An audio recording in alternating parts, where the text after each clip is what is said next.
advisor of the Latin American program and director of the Argentina project.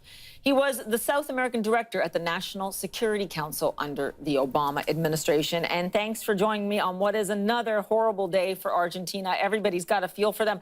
I'm telling you, this country is making austerity actually look good, because this is looking like austerity plus, plus, plus, plus, plus.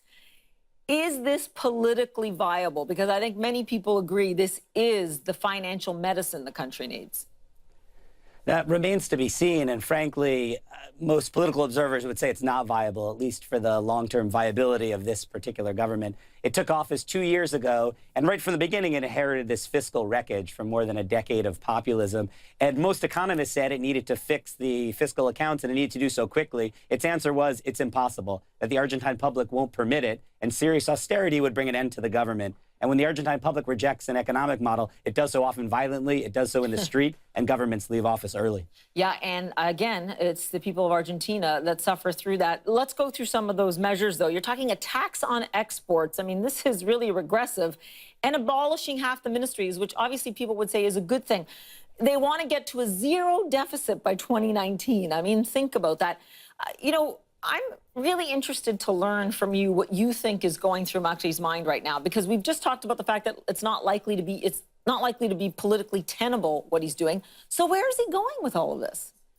I think he's decided rather courageously on the one hand. On the other hand, I think his hand has been forced by the International Monetary Fund and the international financial community that he has no other options. I think the irony of the situation is that he may be proved right from the beginning, which means that his economic model will not survive this level of austerity, in which case the international financial community will be faced with a much more leftist populist government and will lose even further confidence in Argentina, and this cycle will even worsen. So I think ultimately his political calculation may be proved correct, and even as he adheres to the economic advice of the international community, that may be the end of this new economic reform moment in Argentina.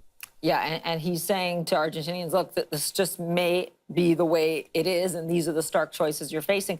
What's the best case scenario that we can get if you see this? Because I know that sometimes they're looking for some kind of tepid growth in 2019 if they can put all this behind them.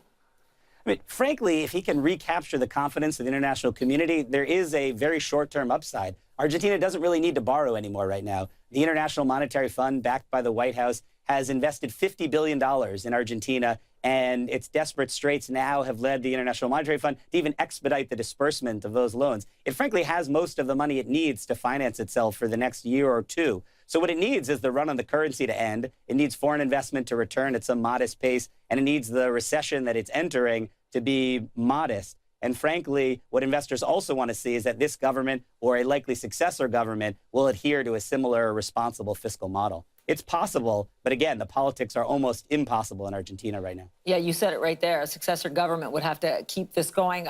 Quickly, before I let you go, do you think this could turn into a political crisis sooner than next year? Unfortunately, I think it could. Argentina's opposition is not historically known as being particularly responsible. I think the unions are nearly impossible to work with. Much of the leftist Peronist movement in Argentina wants to see this government gone immediately and will use violent protests to achieve that. I think there has emerged in recent years a more modest centrist Peronist movement that I think is willing to stand with the government relatively in this period. But again, I think the Argentine labor unions and the Argentine opposition want to see this government out and are not going to be good partners in austerity. Yeah, we'll see what their next move is. Thanks so much. Really appreciate it. My pleasure.